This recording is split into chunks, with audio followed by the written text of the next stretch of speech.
somebody open Zoom? Now I think it's better. No? Are you on Zoom? No? I'm not on Zoom, no.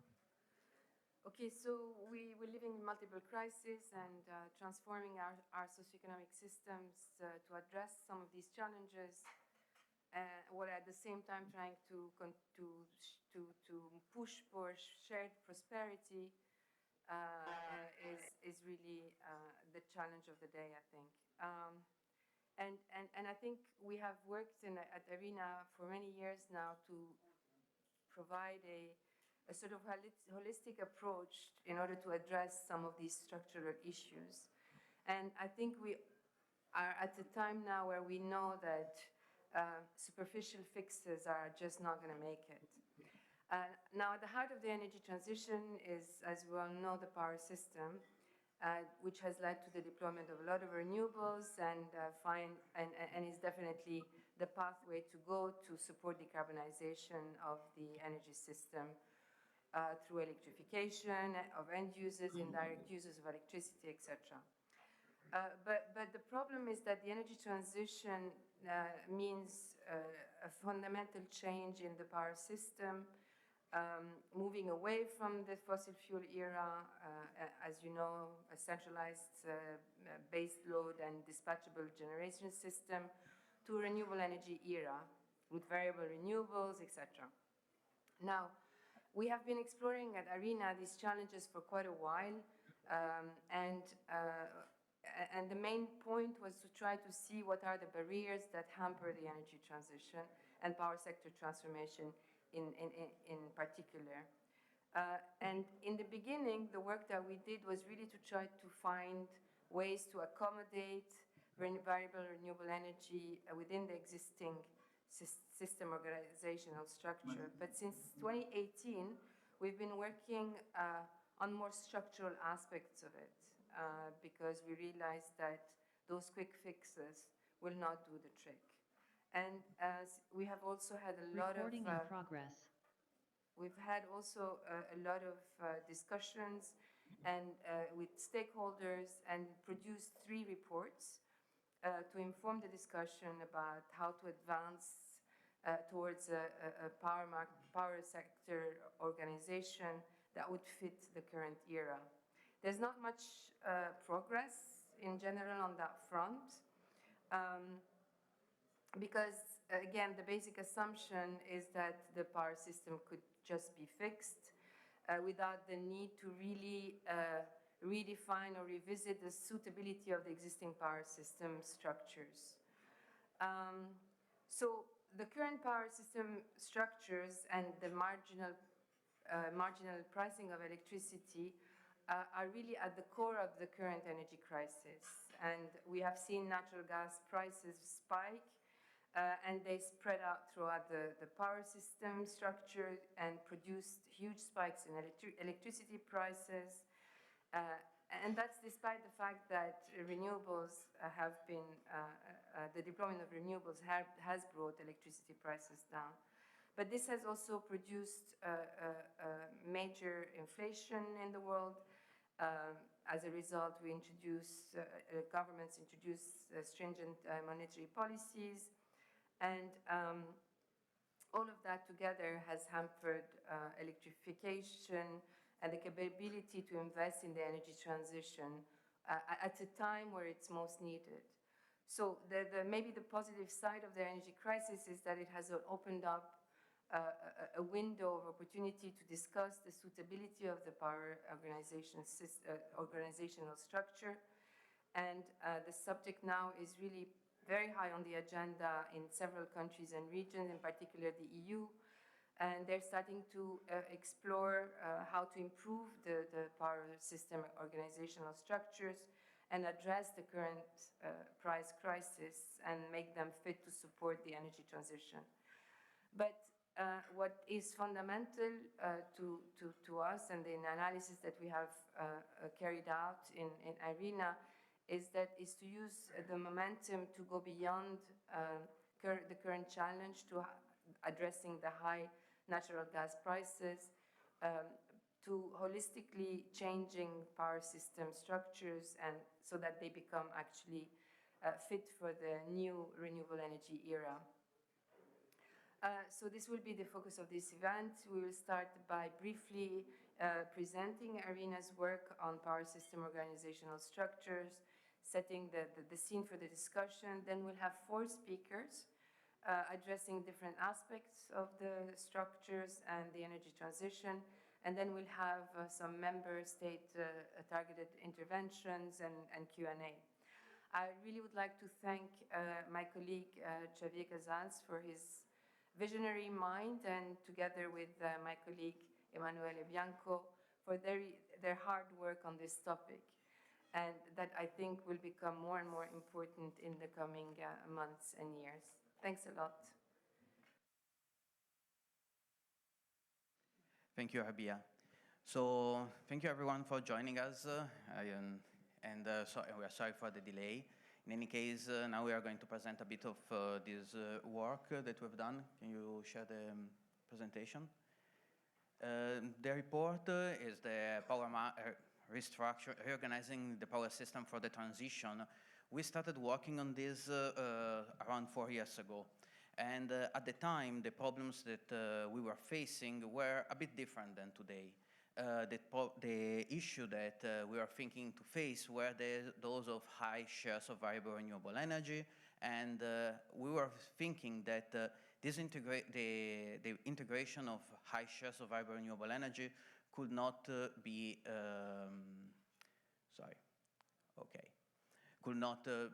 high shares of variable renewable energy cannot be hosted with just some fixes.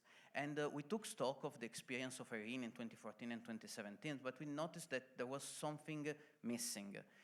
The early stages, our early actions were mostly to integrate, to just change the market and keep it as it is.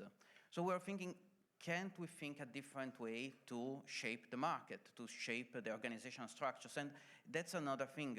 While at the beginning we were talking about market design, now we're talking about organizational structure. So everything that surrounds how we price, we value, and we organize our power systems. So we produced 3 reports from 2020, and where we try to provide a new solution. So yes, this is how we started, and we can see the power market results in Spain in 2020 during the COVID pandemic, and there is where it's going. The price is going up. So at the beginning, when we started assessing this issue, we also had COVID happening, and this was just, well, it was a tragedy, but at the same time, we found out that it was a good way to show what the power market would look like when you have high shares of variable renewable energy and low demand, more energy efficiency. This is what the world could look like when we are going to have high shares of VRE. Price will go down. Then we had a natural gas price crisis, and that increased the price. So the fact is that with this event, the discussion about changing the power market was not really there. But when the price went up, then this opened a window of opportunity for us to present, to discuss this. Because now, when the problem was low prices, there was a little discussion. But when the discussion is about to decrease the inframarginal revenues, that's the moment where we can start talking about maybe the power market can be reshaped.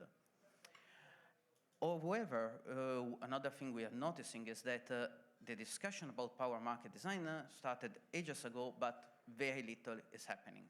Recently, Acer published a report assessing power market reforms that actually happened, and they noticed that it takes between 3 to 8 years for power market reform to be completed, depending on the governance structures and the depth of the reorganization. And this is once you have the regulation in place. So if we start talking about it now, the law, the regulation will change in a year or so, to which we have to add 3 to 8 years.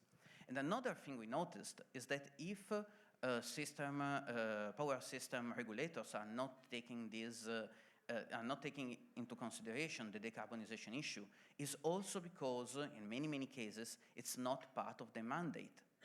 the regulators needs to provide cheap, reliable electricity to all. The decarbonization part is not everywhere. There are a few examples, like in the Slovenian regulator, they have also to provide the decarbonized energy, but that's not always the case. And if the regulator has no, basically, performance indicator to decarbonize the power system, they will not be willing to change rules that perhaps can increase power price for a while. So the changes are not happening at pace, and we risk in 8 years from now to be in the situation where we're going to need this change, but the decision must be taken now. And we have to remember that the power system is just a piece of a bigger energy system, which is a part of the biggest economic system, part of the society, which is part of the Earth. Now, it seems trivial to say, but if we operate the power system without considering its interaction with the other layers, we are going to get the issues. We are going to get misalignments. We are going to get the situation where how we operate the power system goes in contrast with our societal objectives, being them jobs creation or the preservation of the lively Earth. So power system design is not only about the electrons, it's about everything surrounding it. Another thing that is important to remember is that power market design is basically historically divided in the discussion between regulated versus liberalized system.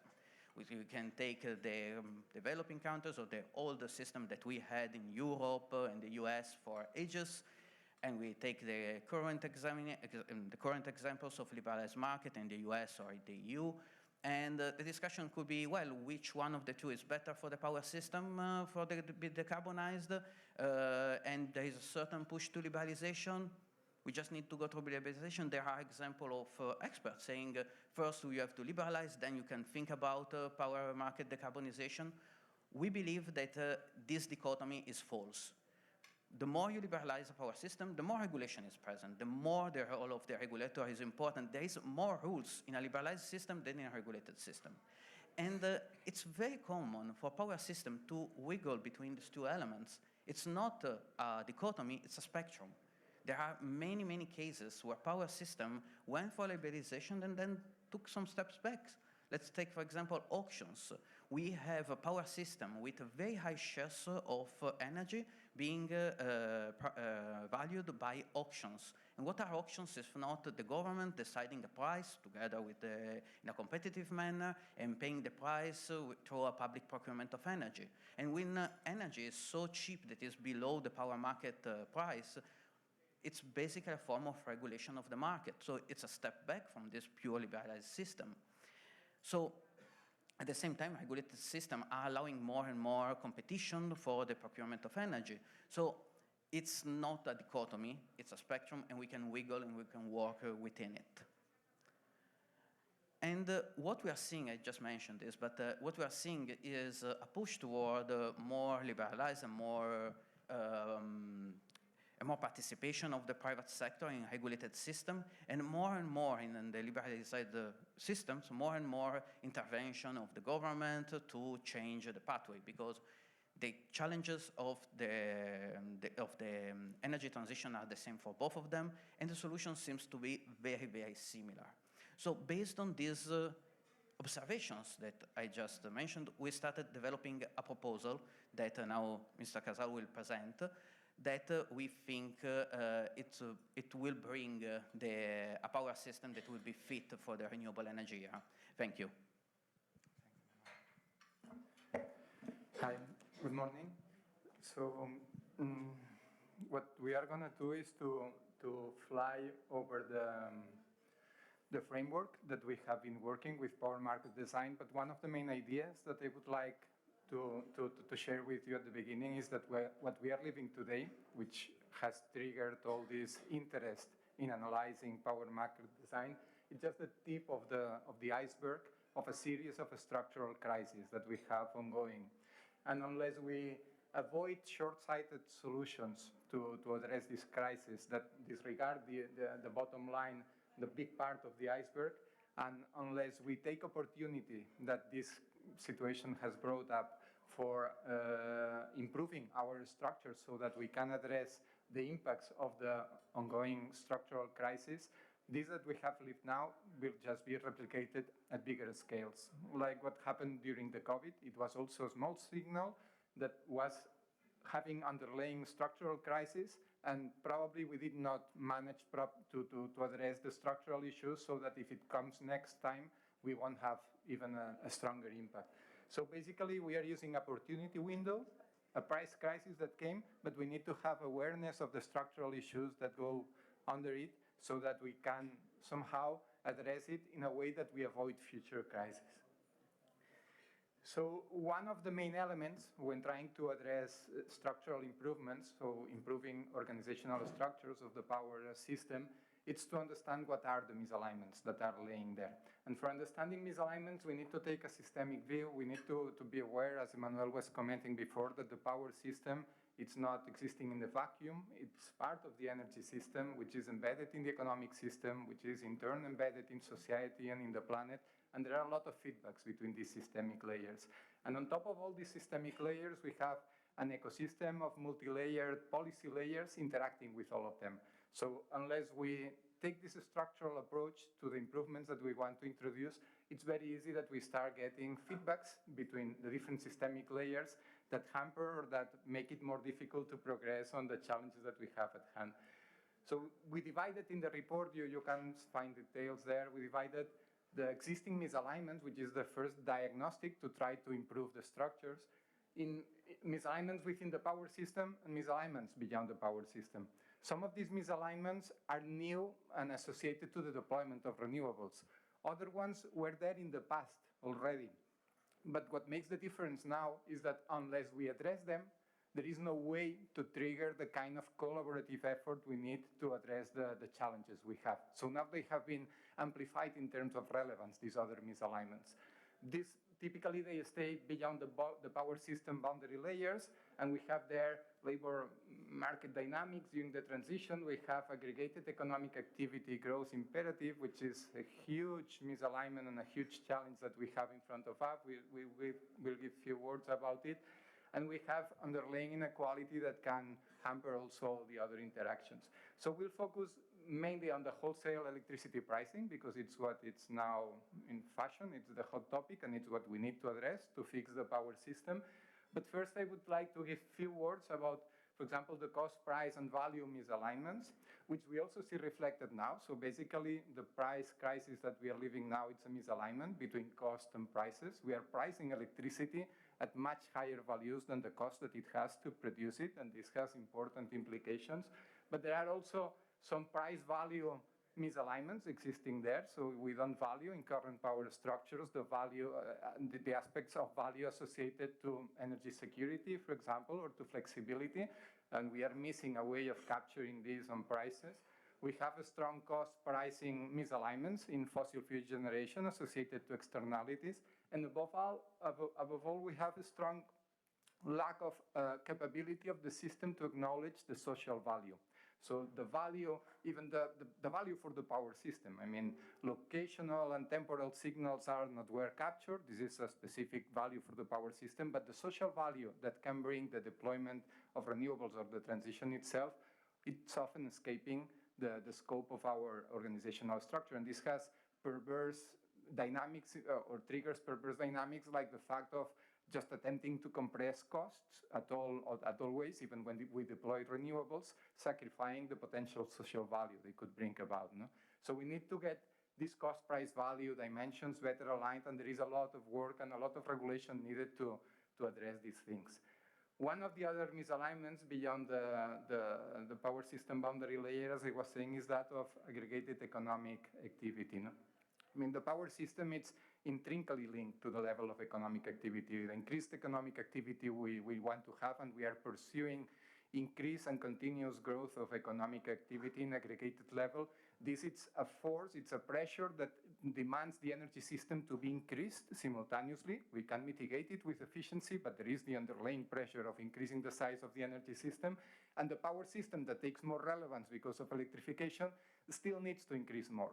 So transitioning this power system becomes more challenging. And one of the first aspects that we need to address now basically is to mitigate emissions from our economies and from our energy system. And what does it mean? Here you can see at the top the ranges of mitigation rates, which is the horizontal axis that we have in this graph, that would be needed to comply with the existing carbon budgets. If we stick on the right of the graph, you see the range of carbon budgets for staying within 1.5 degrees at 50% likelihood, which is a rather meager likelihood, but it's the one we are aiming at. You see two extremes, the 6 assessment report, but this is the working group number that gave the 6 assessment report. And on the other side, you have the special report on 1.5 that was produced in 2018. And the third working group from the 6th assessment report corrected the first carbon budgets that were provided and aligned them with the ones from the special report 1.5. So basically, if you go down to the axis, this means that for sticking with this limit of not warming beyond 1.5, we would be needing to mitigate CO2 emissions at a rate above 15% per year. 15% per year, every year. I mean, let it sink compared with what's happening. No, we are still growing. This would be the requirement for complying with the limit of 1.5 degrees. Okay, that's our needs. What you see in the horizontal, in the inclined lines here in the graph, are different technological and behavioral avenues. So depending how we deploy renewables, how we deploy efficiency, how much behavioral changes we are able to trigger in society, we can follow one of these pathways. Each pathway is associated to an evolution of energy intensity and emissions intensity of the energy sector. But the message is very clear. All these pathways, it's obvious we'll try to go as far as possible in these pathways, but each one of them is characterized by a negative slope, which it means that the higher the economic growth aggregated globally that we want to have, the lower the mitigation rate we can reach. And it's like this. I mean, it's not a model, it's just an expression of the reality that has when you put all these factors together. So what does it mean? If you look at these lines, the dotted line is the line from the historic evolution. That's the pathway we would be following if we would not improve energy efficiency and emissions intensity of energy beyond what we have. The different colored lines, the yellow one, it's the current policies. The red one is the one from the transition scenarios, the test from IRENA or the sustainable development scenario from the IEA. And the blue line is the more ambitious transition scenarios we have on the table, the 1.5 scenario from IRENA or the net zero energy emissions from the IEA. If you go at the 15% requirement of annual mitigation, you see that even with the most ambitious pathways in terms of technology and behavioral change, we would need to contract global aggregated economic activity. And contracting this implies facing how to redistribute aggregated economic activity, because contraction needs to be different in different geographies, and how to address convergence of it. And basically, we do not have any clue on how organizing our economic systems to fulfill this requirement and simultaneously providing shared prosperity. So here we have a huge challenge that impacts the power system and impacts everything we have to do. But let's move to the specific challenge or the specific misalignment in the power system. Here you see the basics of the way how pricing is provided in a marginal system. So we basically order all the technologies that we have available by its marginal costs. Its marginal cost is its operational and maintenance cost, and its opportunity costs, which often, when situations are tight, become a kind of acronym for speculative behavior, because we can just increase our offer on the opportunity we have, like as of today, when we have natural gas available because we bought it with a long-term contract, and we want to put it in the market today, we don't put it at the price we bought it. We put it at the very high price that it has today. No? And this is allowed by our structure. So speculation is somehow supported by the structures that we have currently. Still, during the fossil fuel era, when the marginal cost difference of the different technologies participating was rather similar. So we did not have the challenges that we face when we moved to the renewable energy era, and variable renewable energy come into the picture with completely different techno-economic characteristics, with extremely low marginal costs that at the same time do not represent at all the life cycle cost of these technologies. And this is a problematic issue also from a sociopolitical point of view, because very often the messaging in the past has been, look how good we introduce renewables, the merit order displaces the different technologies, and we get a lower price. I mean, and this is the expectation that has been somehow translated to society and to citizens. But this red part that you see here has nothing to do with life cycle costs of renewables. I mean, they are dominated by investment. This is almost negligible for renewables. So as we start introducing renewables, we get a price depression that in the limit would eliminate completely any capability of the technologies, the renewable technologies, to recover investment, just in the moment when we need huge amounts of investment to take place in order to transition the power system. So basically, in this natural gas price spike crisis that we saw, somehow we have got an opportunity to learn from what is our sociopolitical response to these events, and we should try that this amplifies and repeats in the future.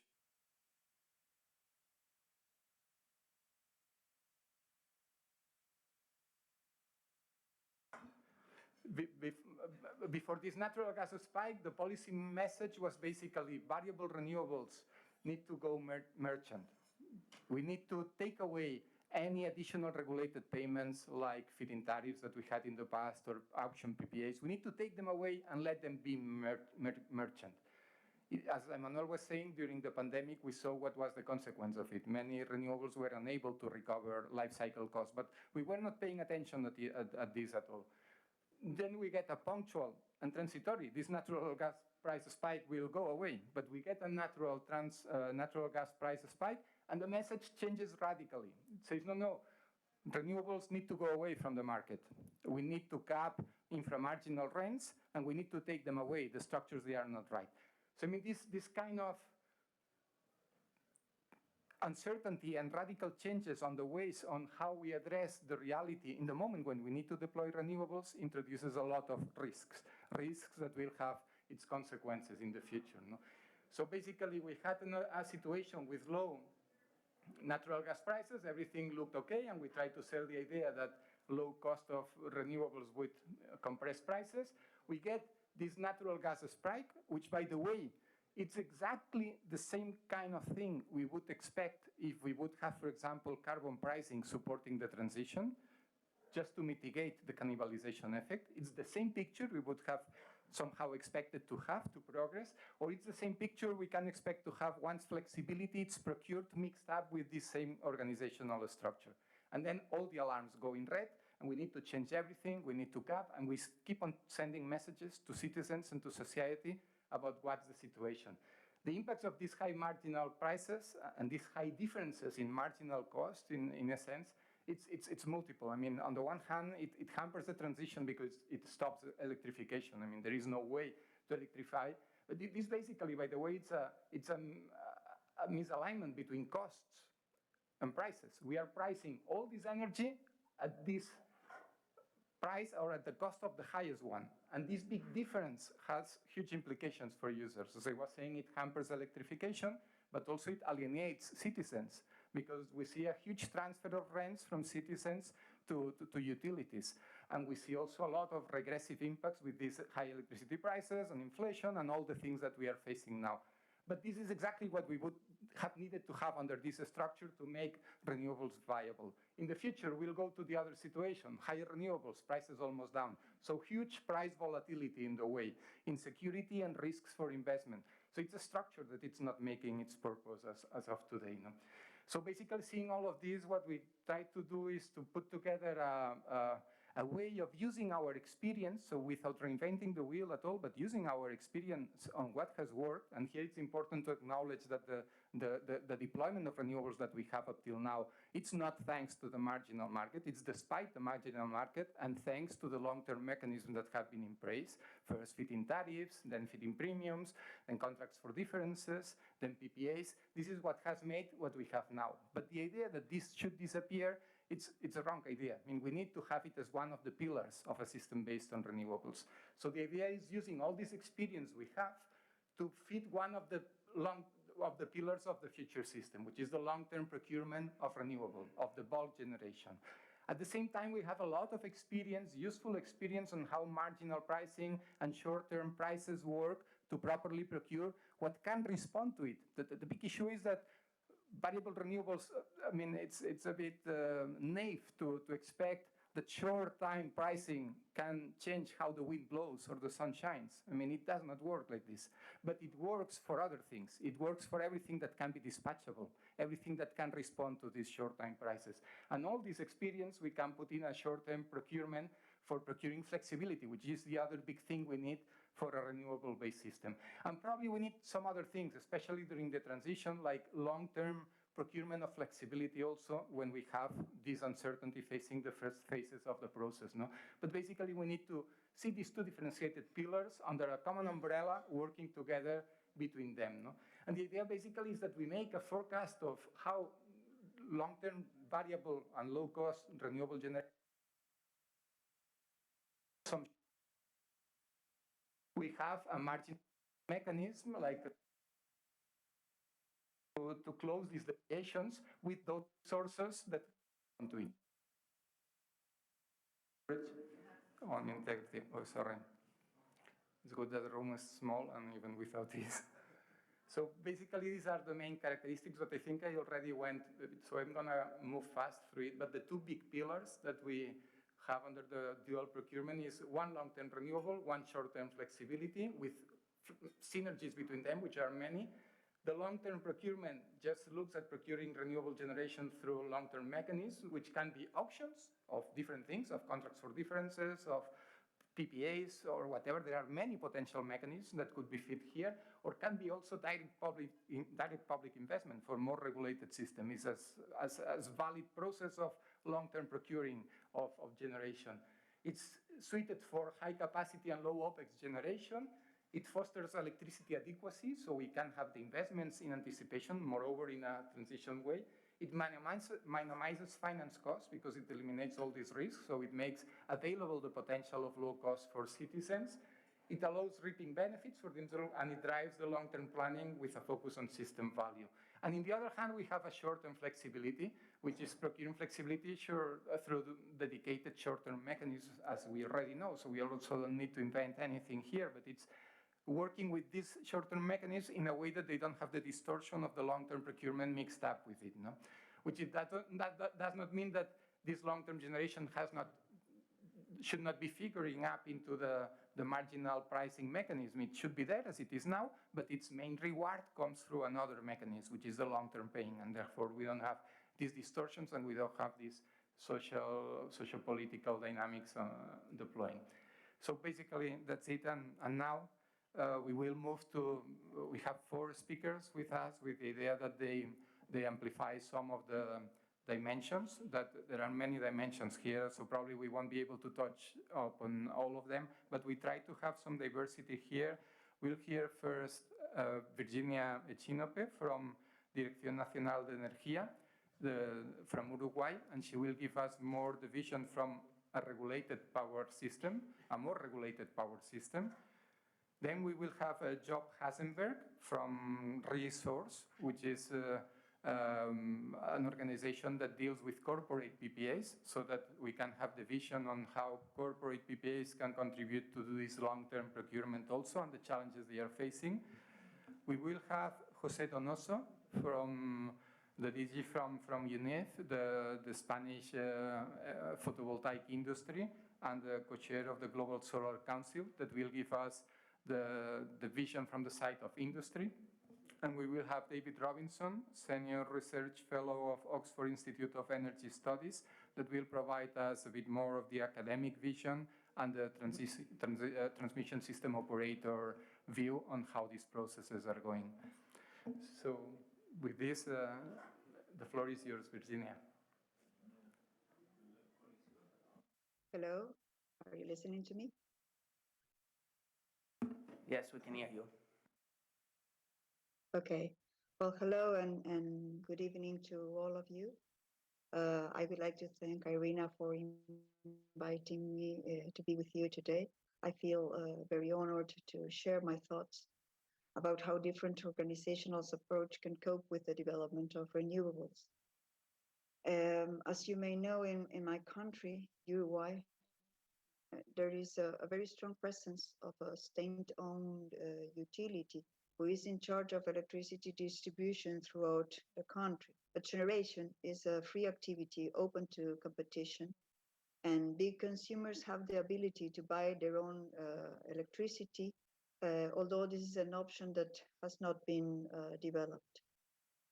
For me, it's very interesting to analyze what has been exposed from the perspective of someone whose main experience comes from an electric system where nothing has been developed lying on marginal prices. And this is due to the fact that we are used to huge marginal price variation from one season to another or from one year to another, because our historical high shares of hydropower, a generation source that has high variability from one year to another. So virtually, no one risks to rely its investment on marginal price income, even if the project is profitable in expected value calculation. We have not seen that experience come true in our system. Perhaps you may know that variable renewals in Uruguay developed quite well because they signed long-term contracts with the distributor that assure their income not only from the energy that they effectively injected into the system, but from the energy that they are not able to inject due to curtailment. So you see that in the end, variable renewable generators receive a price that covers for the investment and a reasonable profit, and that's it. This approach was key to enable its development in my country, and that has taken Uruguay to have a high share of renewable energy in the electricity system, almost 97% of renewable energy if you take the average participation between 2017 and 2020. And if you analyze it from one point of view, you can see what I have already said, that we have assured the generators that they will be able to pay for their investment. But by doing this, we have achieved a high share of energy that has very low variation in quantity from one year to another, mainly 5 to 10%, and almost null variation in cost.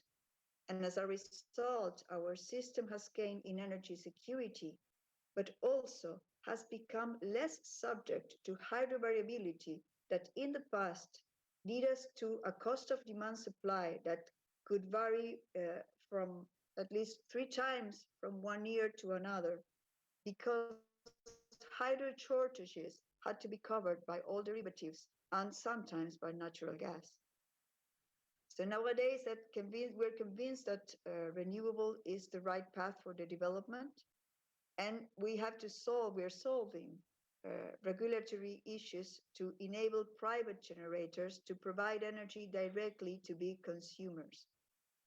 With already high shares of variable renewables in the system, we see that marginal price is quite low and does not give the right signal to continue with the development of renewables. So the right signals have to be recognized in the regulation to enable contracts between renewable generators and other demands or buyers than the distributor to enable more competition.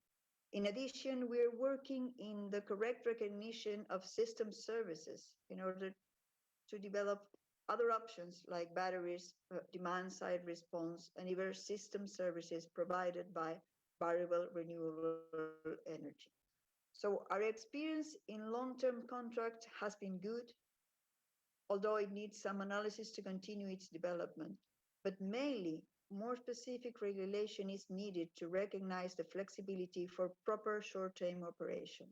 Now that the system will be opened not only for the distributor that has a big account there, but for contracts for other participants. And this is something that we see it goes along with the approach that has been presented here before. So we see that the right combination for us, for a country that has no option with other energy sources in the future than renewables, the option for us is to provide specific short-term signals to have proper short-term operation and to recognize the contribution of variable renewable energy in order to have more competition and have better signs for long-term contracts. So that is what I wanted to share with you. Thank you very much. Thank you, Virginia. We had some video issue, but we could hear you very well. So now I pass the floor to Mr. Job Atzenberg, who is the Policy and Impact Director of Resource. It's an organization that is trying to solve a market failure. So Job, the floor is yours.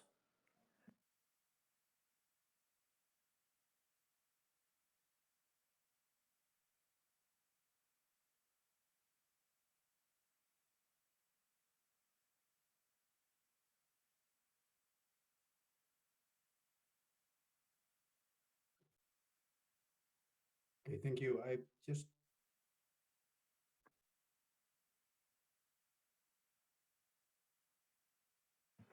Hello, Job, can you hear us? Yes, I can hear you now. Okay, you can start your presentation, share your screen if you want.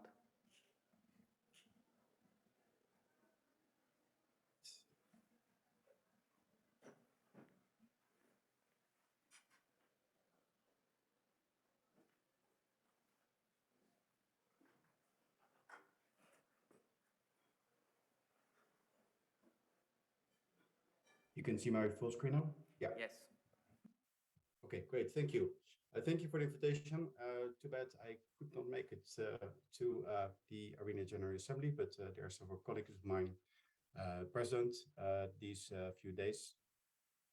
But I'm very happy to give you an introduction on the development on the long-term energy markets in Europe, with of course, an emphasis on corporate sourcing.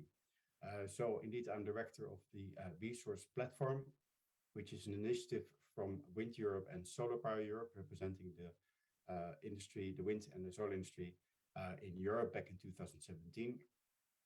And we also represent corporate buyers, including Amazon, Google, Facebook, Mytilineos, and others. So what do we do as resource? We have basically three main activities. One is to influence policy making at the national and EU level to unlock the power purchase agreement market in Europe. But we also create awareness about this market, how it is developing, what the potential is, and also how you can actually do corporate sourcing as an organization. And we also bring together buyers and sellers in physical and virtual events, and to help make transactions easier to do, because the signing of a PPA is not that straightforward. So this is one of our most favorite slides, and actually there's some news in there because we now have the data for 2022. The big news here is that over the last decade, the PPA market in Europe has really gone through a stellar growth. So a decade ago, there were hardly any PPAs being signed, and a lot of people were skeptical actually about this financial instrument, which we'll explain in a moment.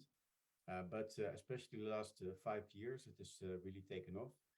So that means that big organizations are now signing direct contracts with producers or generators from renewable energy.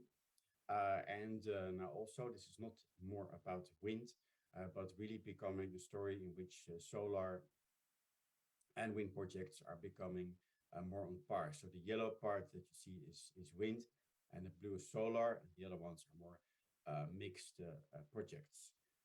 Last year, we saw for the first time that the market was actually declining a bit for various reasons, but yeah, one of the main reasons were the enormous amount of market interventions in Europe, but also the supply chain problems, the rising costs of renewable energy projects, inflation, and increasing credit risk and general economic and political uncertainty. Where are the biggest markets? Well, traditionally, it used to be more in the northern part of Europe, so the Nordics, but also Germany and the UK and the Netherlands. We have seen a lot of PPA projects being developed there over the last few years. But since Spain abolished a bit of a cumbersome tax on renewables in 2016 or 17, we quickly saw that this country has developed by far the strongest PPA market in Europe. Not just a lot of solar, but also wind and mixed projects again. And we expect Spain to grow much further. We could also see that countries like Ireland that have really facilitated PPAs, that suddenly this market is now growing quickly. But it also shows you that in half of the EU member states or in half of Europe, there are still no or hardly any PPAs being signed. So there's really an enormous growth potential. Looking at the industry, and by the way, the slides that I show you, you can all find this back. This is open source data on our website, so resourceplatform.eu. If you go to Buyer's Toolkit, there you can play with the data set yourself and find the graphs like this. And this graph really shows you that traditionally that the PPA market was created, let's say, by big tech companies, so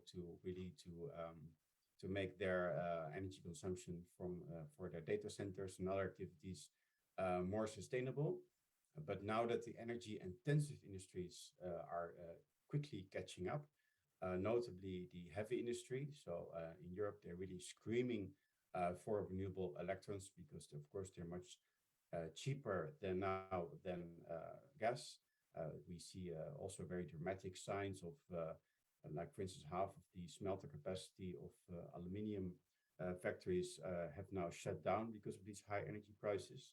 And a lot of other big energy players really want to switch to renewable electrons as soon as possible. But here again, a lot of untapped potential. For instance, I see pharma. I know that there's a lot of interest there. Retail, automotive, consumer goods in general. All these industries use a lot of electricity, and they could be having much more PPAs being signed. So what is a PPA? So what is a corporate PPA? Well, basically, this is a long-term energy agreement with an off-taker or a buyer, and then a supplier in which they agree to sell the electrons for a fixed price during a longer term. And that can be 5, 10, 20. I've even seen PPAs of 29 years being signed. And those electrons are then being covered with renewable energy certificates, so ESCs, or as we call them in Europe, guarantees of origin. And what is so nice or elegant about this solution is that it's like a marriage between three parties. And this is a long-term agreement. So the benefits for signing a PPA from the industry side is that, of course, your costs come down. But also, you know for a very long time what your energy bill will be. It also helps companies to demonstrate towards shareholders and the general audience that they're actually really cutting in their greenhouse gas emissions. So also, of course, this CSR, let's say, functionality of PPAs is very important. For the other side, so the producers, they know for a longer term that there will be a guaranteed off-taker for their production. And this is very important also from what you said, is that we really need to develop those long-term markets. Because that's the weird thing about renewables, is that you need a lot of money to build all these assets, but once they are there, you basically operate them for free. You have to still have some maintenance costs, everything like this, but it is a completely different picture than from traditional generation of electricity. And it also can help them give a good deal, let's say, to the industry. So because the costs are lower for delivering those electrons, because the credit risk of developing such a project is much lower. And that brings me to the third party, is that where all this money, these upfront investments, these capex come from. Of course, they come from investors and banks. And this sometimes is really about hundreds of millions of euros or dollars. So once the investor sees such a PPA being signed, and he knows that there will be no or little interruption from, for instance, from the side from policymakers, that this is a deal that he can sign, that this is a deal that he can support with his investments, knowing that he will get a return on investment over the next 1 or 2 decades, and that it's all quite secure. So that is really a kind of a unique solution that we really need in case, like in the case of Europe, we really want to double the deployment rate of renewables. Otherwise, we will never achieve these high REPower EU targets that have been set, but also we will never achieve the energy independence from Russia. So this is also really important. And then PPAs are one of the solutions. That's also something we want to propagate, is that the renewable energy market of the future does not need to be covered by PPAs. It can also be covered by CFDs and other kinds of feed-in premiums and other long-term hedging mechanisms. It should be a mix of all of those. The more the merrier, I would say. And that could really secure also these long-term investments in renewables that we need. And that's very important, because you don't have to look at in detail at this graph on the right, but it shows you that the energy prices, the volatility of the energy prices, are something that will stay with us for the next 3-4 years in an extreme, let's say, level, at least in Europe. And then they continue to hover around 100, maybe 50 euros per megawatt hour. So these high prices are here to stay. They are going to stay volatile. So the more switch we make to long-term energy markets, the better this is for actually also from the consumer side. And then corporate PPAs are actually a good protection from volatility. So that is let's say the prospect, but the reality on the ground or on the floor here is that this is one permit for a wind project in Germany, which shows you the amount of paperwork that is still needed to have any project in Europe developed. So there's really too much regulation. I guess that you're aware of the issue. Even the French President Macron was complaining last year on television that it takes a decade to get a permit for a wind farm in France in his own country. So if the president of a country, especially France, already says this in public, then we know that we have an issue. So what are just to finish this presentation, I just give you a very brief high-level overview of the main market and regulatory barriers of PPAs that really now still hinder the deployment, the full deployment of this market, or the growth of this market. So one is permitting. So the EU is now having a lot of emergency measures in place, and they should be actually adopted quite soon. Then we have these certificates that we needed. So the ESCs, the guarantees ordinances needs to be modernized, needs to be expanded. So we need more of these certificates, so off-takers can really demonstrate at large that they're investing in these PPAs. Then we have seen all these horrible interventions in the market in Europe, very short term, very chaotic, fragmented. And I must say it's a real mess now with the revenue cap that we see, which is limited at 180 euros per megawatt hour. And now EU member states are implementing this rule in all kinds of different ways, with all kinds of different caps and technologies and durations. And that really scares away investors, and it also increases the price risk of these projects. And in general, regulatory instability, this also refers to let's say the more the general macroeconomic circumstances. How do we tackle inflation? What do we do with interest rates? And also what is the energy market reform on the long term going to look like? Because this is the big topic now for this year here in Europe. It was mentioned before that it takes 3 to 8 years to reform an energy market, while the Commission is trying to do this in a matter of months. So let's see how that plays out. Finally, just to look at the PPA market as such. The problem is that because a PPA is such a complex financial product, it's still a product that's being signed by just a few players. So the PPA market really needs to be democratized, and we also need government support for that. For instance, with credit guarantee systems. So the EIB is looking into this. We don't have enough projects, so there's a huge demand now for renewable energy projects.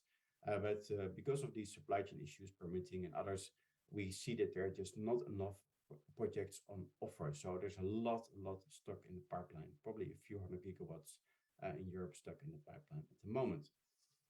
I mentioned supply chain costs and delays. That is now, thankfully, getting better a bit. But let's see what the opening of China also has kind of ramifications on the renewable energy market in Europe and elsewhere. And then, of course, the high price in the wholesale market. I'll just finish with that. Is that, of course, not the last 1 or 2 months, but if you are a developer of a project and you can see that you can go with your megawatt hours on the market and get tenfold of what a PPA usually gets you in return, then you might take the risk on yourself and say, okay, I will just finance the project myself and then sell my electrons on the wholesale market, because the margins are so much higher now there than on the long-term market where everything is locked in.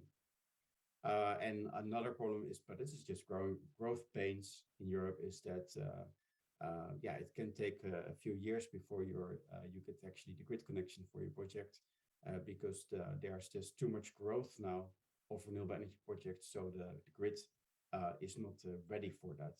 This is a problem that we knew already a decade ago that this would happen, but the investments have stalled. So now we can see clear that in some markets that are more advanced, that this is clearly happening a lot. If you have further questions or would like to have another presentation on PPAs in Europe, please let me know. Thank you, Joe. Here's my... okay, thanks. Thank you.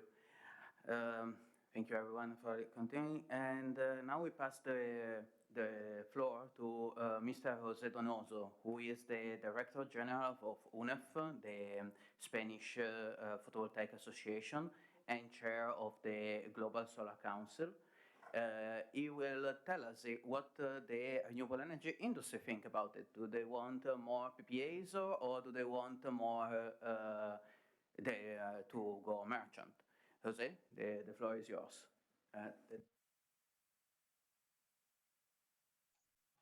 Thank you very much.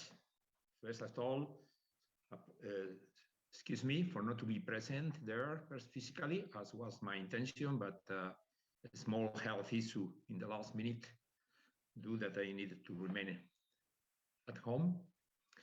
But in any case, I will try to explain our position, our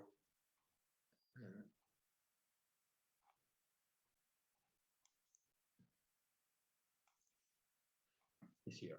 Could you see the presentation? Yeah. Yes, we can. Okay.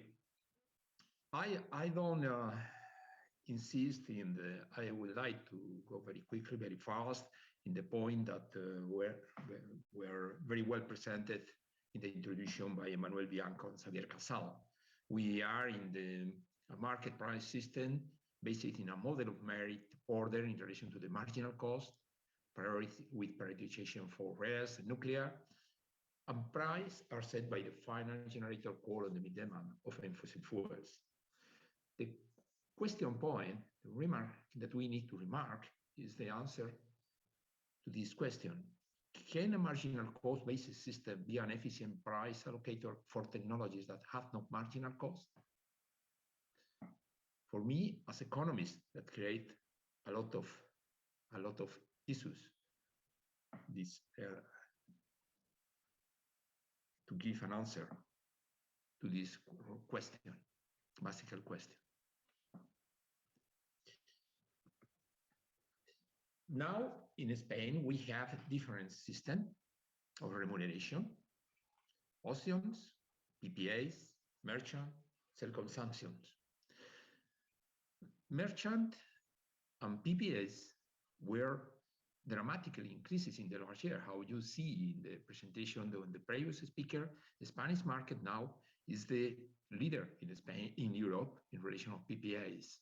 And only 4 years ago, we organized in Spain the first event trying to develop PPAs, and the public says, "Oh, PPAs is the holy grail." Everybody speak, but nobody never have seen one. Okay, now we are the leaders in Europe, and we have the problem with in the merchant market. But the merchant market is problems, or in the merchant markets are problems for everybody, because two PPAs and self-consumption are related with the merchant market. Nobody will sign a PPA in a price that he consider will be superior that his forecast about merchant price. And the interest of the people to invest in self-consumption is related with the prices of the merchant market. Then it's key to have a merchant that give a right price signal for the continuity of the transition ecological process. And in this market, it's important to say that without market power, renewable energy are takers of the price resulting of this market. We are not the guys that fix the price.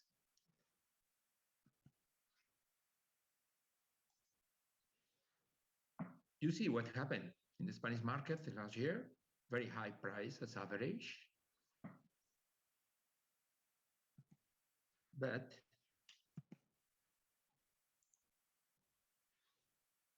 we see what happened in Christmas era with very moments with very low prices. This means there is an effect of cannibalization. In these days were for a fall in the demand, but it's equivalent and the moments in that we'll have much more renewable energies. In the next week, we expected that several dozens of new gigawatts of new projects will be approved. When these projects will be approved and will be connected to the grid, that we'll see in the market will be more often this kind of prices. That could be very good for the society, but maybe not so good to give a right price signal for new investment in the renewable energy sector. The situation in the market now, as summary, is that all technology have received inflated price, reflecting the cost of fossil fuel fire generated. That create a situation where short-term market price are disconnected of actual production cost, because the participation of the fossil fuel that put the price in the market at the end of the day is minoritary in relation with the most of the technologies. How I said before, in times of low demand, market price fall drastically, equivalent at times of high risk penetration. Unless until storage is massively deployed, market will fluctuate between periods of high price and periods of low prices.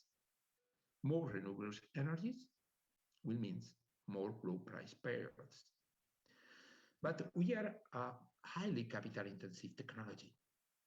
The uncertainty about future price will create a situation will be every day more difficult to finance projects, particularly in projects for IPPs or medium and sized standalone companies that work with project finance solution. This uncertainty could jeopardize the objective of achieving carbon-free electricity markets. And we have too one situation until now where investment in flexibility and firm capacity are not adequately rewarded. There are, in this moment in the market, a very big interest to invest in renewables, but many uncertainties that can jeopardize the future. This week, the Spanish government announced one proposal of market reform that had put on the table of the European Union to be a paper to start the discussion about this reform. How they consider the reform must be in a very summary process. They consider we must have two markets, one forward energy contract, wholesale market, and another capacity forward contracts. The forward energy contracts will be long-term fixed price for nuclear and hydro. They are integrated into the wholesale market through contracts for difference, and they will receive a bonus for market exposure. But they will have that. The idea is that to reduce or to eliminate this consider the windfall profits, and to do one more clear alignment between real cost of the system and the price, the final price for the consumers. But the remuneration for rest doesn't change. Auction will continue, PPAs will continue, and the possibility to go merchant will continue. Obviously, in some way, this system produce a reduction of the final prices in the merchant will be less attractive for the people to go straight on there, and at the same time, PPAs will be less attractive. But it depends, because how we have not seen figures, only the philosophy, it depends how these final figures, the price of the market, the impact will be dramatically positive or negative, we'll see. But it's too early to say how will be the result in relation with our technologies. Of course, it's positive to have auction, but the problems of the auction is that if all the projects go through auctions, that the market too dependent of the political willingness. Now we have a government that support renewables, but maybe in the future, future governments will be not so supportive. We never know. And then if all go through, give to another uncertainty. The last year we introduced in Spain close to 15 gigawatts of PV, and the most of them were through PPAs or merchant.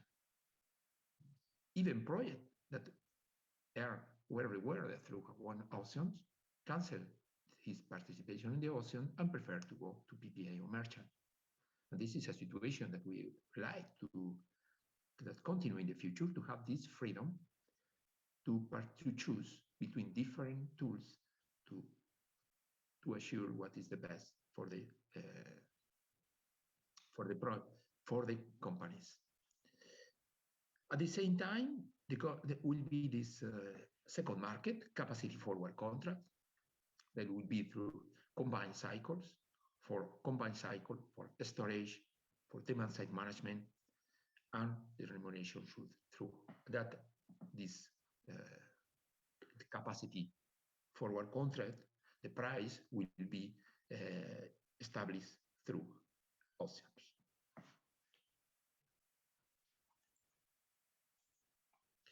As conclusion, the current design of the electricity market generates significant uncertainty for investors in renewable energies. And the further their participation in the market advance, there is a greater risk that it will not provide an adequate price signal to encourage new investment.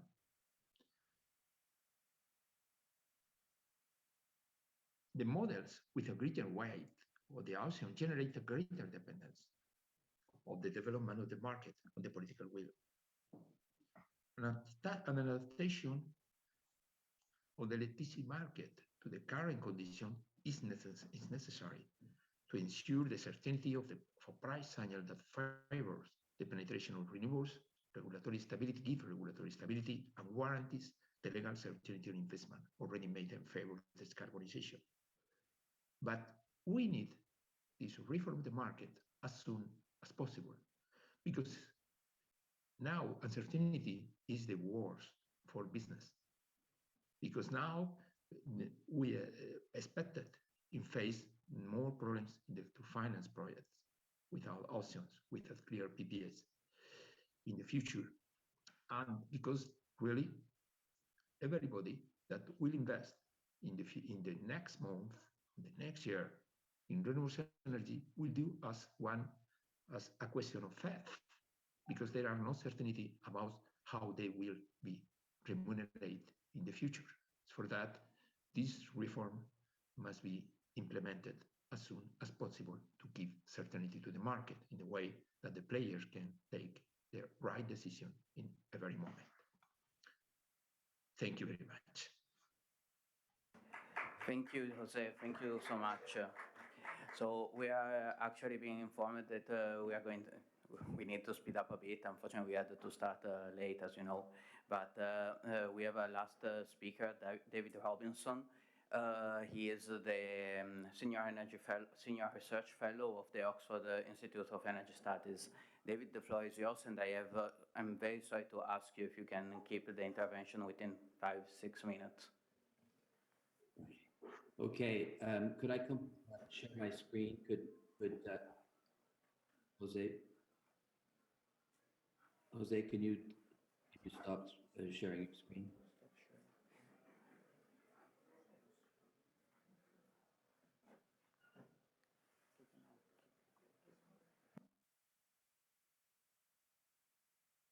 I think Jose's screen is still being shared.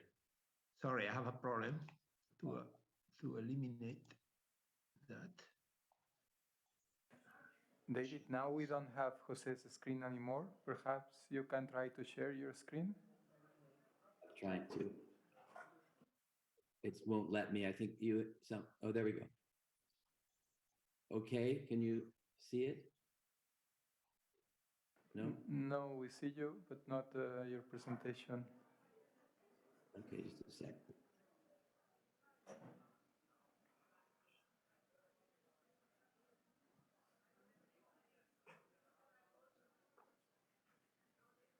Can you see that? Not yet. Oh,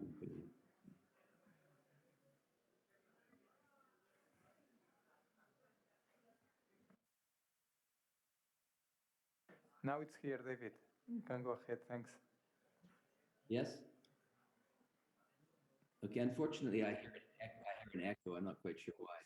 Anyway, let me say that many of the things that I was going to say have already been said about how the market works and the problems that exist. So what I'd like to do is to focus on the two debates that have happened and what has, what the sorts of interventions that happened to deal with the crisis of high prices of electricity, and then the proposals for reform for the potential serious reduction in prices. I'm going to first of all, can you see this graphic? Yes, we can. Yes, okay. So what we're talking about is that as a result of very high prices of gas and then electricity in Europe, initially governments did not intervene, but then, as a number of the speakers have said, governments eventually decided they were going to intervene, and Spain was one of the first to do so. But now there's an EU-wide policy to restrict prices. So basically, there are two markets or prices. One of them, here we've got on the left-hand side, we've got a stack or a merit order of generation going from solar on the left, wind, hydro, nuclear, coal, and natural gas. And we've got a demand curve here, which is crossing at the top at the market clearing price, which is here is the price of natural gas. So Normally, that price would apply to all generation. Now what we have is a price that will effectively, and this is not the Spanish approach, but effectively it allows natural gas-based generation to earn its full cost. But we see here a lower price, which is 180 euros per megawatt hour, which is going to apply to all of the inframarginal, that is the cheaper electricity. So instead of earning the full market clearing price, which is what the market design that exists today would have assumed, all of these other inframarginal technologies are going to earn a lower price. Okay, so this revenue, or if you want, the loss of revenue for this inframarginal generation is then going to be used to lower prices to final consumers. This has created if you want, an uncertainty for investors about what sort of price they will be able to earn on new investments. So it's created regulatory risk about future revenue streams. This is particularly important given that the investment requirements are enormous, and we don't really know what will happen when the crisis, that is the current energy crisis, ends. So what we do know, and a number of people have mentioned it, and over on the right-hand side, we've got a graphic of price cannibalization, meaning prices falling as the number of hours for renewables being at the margin increases. And we've got a number of different countries, the UK, Germany, Italy, and Spain. And what you see is as the renewable penetration grows, the average day-ahead price falls. And as we get up to 60, 70%, and the blue one is, by the way, is Germany. But basically what we see is prices getting close to zero. So this obviously is going to discourage investment, and there's a real concern that if we continue with this market, which is basically short-term spot price driven, then we're going to discourage investment. Now, there are really three different models being debated right now. One of them, which I would call if you want, some people call it the fundamentalist view. It's the view of Acer, which is the main sort of regulatory agency in Europe, believe that the market is more or less correct. The current market is correct. It needs to be reformed in a small way, but not a major reform. So those are, if you want, they would argue that even though prices will be low on average, they will be spiking up and down, and there will be opportunity for arbitrage, which will help to finance the investment. I think that there's been enough evidence of intervention when prices are high to make that view very difficult to defend. Okay, so that is one view. They do recognize, though, that there may be a need for a capacity market given this cannibalization effect. The second, I would say the second position, which is an extreme position, is one which says that there should be a single buyer. That is, there should be essentially the government should decide what's going to get built, how much is going to get built, and do it, if you want, largely through auctions, but essentially, as Jose was saying, there's a risk that governments will do more or less. There's a big risk that governments, as the major deciders of what's going to get built and what will and when and how much, will increase the risks of either over capacity or under capacity. So generally, there's a worry about this model for that, but also because this model gives virtually no role that's visible to consumers in making decisions. It's basically assuming that governments are going to be making the main decisions and consumers have very little say in the matter. Okay, the third view, which is a view that I share, is I think it's closer to what Jose was saying, and it's one which recognizes the important role of government, but basically looks for much greater freedom. So I call it liberalization 2.0, where consumers and private enterprise are able to reach bilateral contracts or pricing arrangements which they're freely able to reach.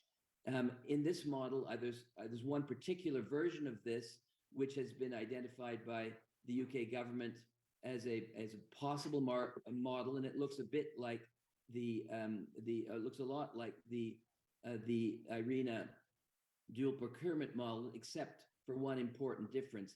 This is a model that I've developed with a colleague in Oxford.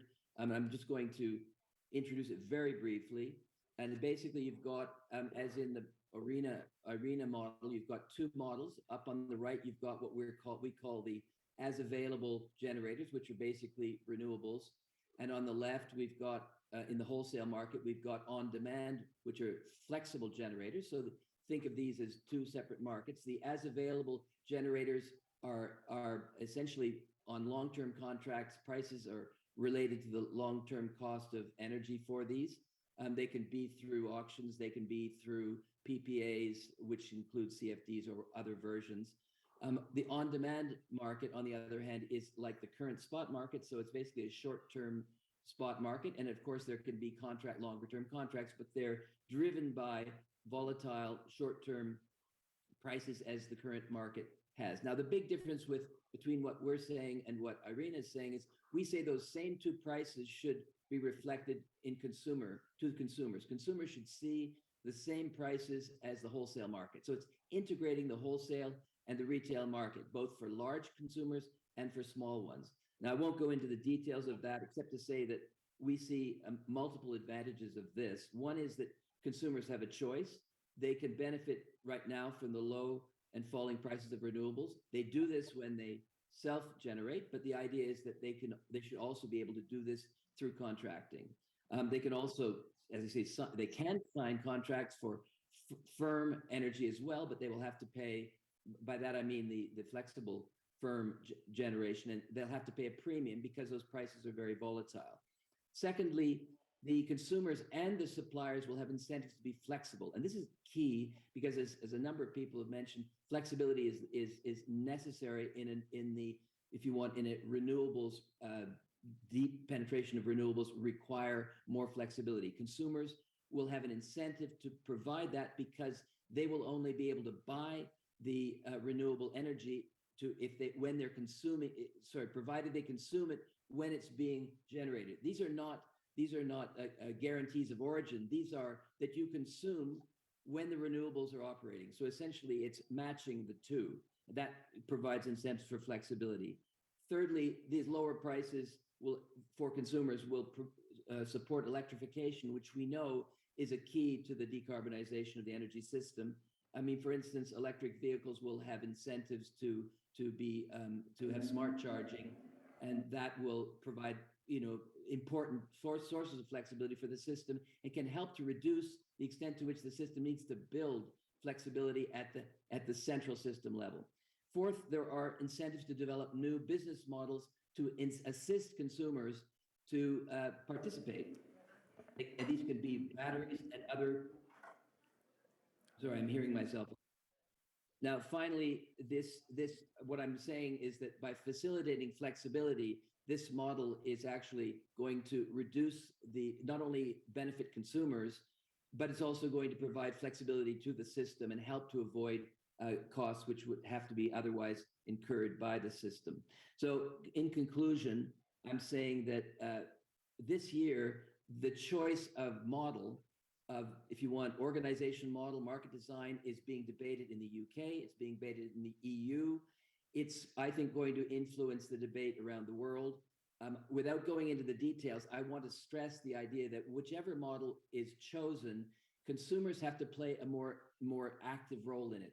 Not only because they will be able to help to provide flexibility to the system, but also because they themselves are going to be given incentives to electrify activities which are now provided by fossil fuels. And through the electrification, we'll be able to provide help to lower the costs of flexibility for the system. But the third and perhaps most obvious reason is it provides consumers with a reason to support the energy transition. If they can see the benefits and they participate actively in it and they're helping to lower the costs, this is much more likely to make for a successful transition. While we're making this decision on what the future will be, and as Jose said, David, it's really sorry, I'm very sorry. I have to. One sentence. It's important to make changes now in an emergency which are consistent with the design that we want to lead to. Thank Thanks, you. David, and sorry for the rush, but we are a bit short of time. But thanks a lot for your insights. Thank you. Welcome. So we have heard a lot of opinions, and we see that there is an ongoing debate and an ongoing agreement toward more PPAs and more long-term procurement. Countries have booked to do some targeted intervention. I would ask them to do it in a relatively short amount of time. I see that unfortunately Cyprus and El Salvador could not join us. I wonder if the European Union is still here and wants to make an intervention. No, they left us, good. No, bad, but we save some time. I see Italy is available, so if you want to make an intervention and tell us if our ideas are good or not, feel free to start.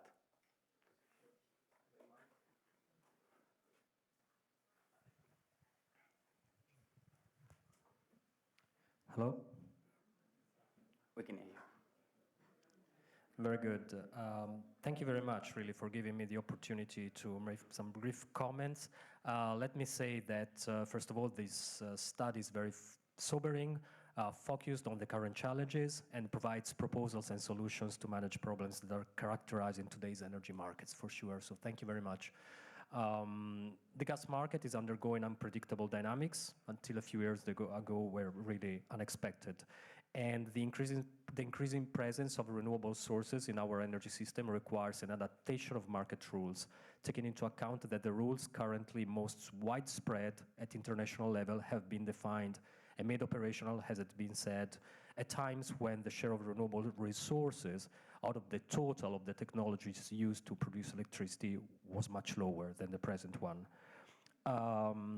We think that the IRENA study, just to comment very briefly on this, precisely focuses on these two problems and on what must be done to ensure that the energy markets do not express prices that are too high, and at the same time that the moment to accelerate the clean energy transition is not lost.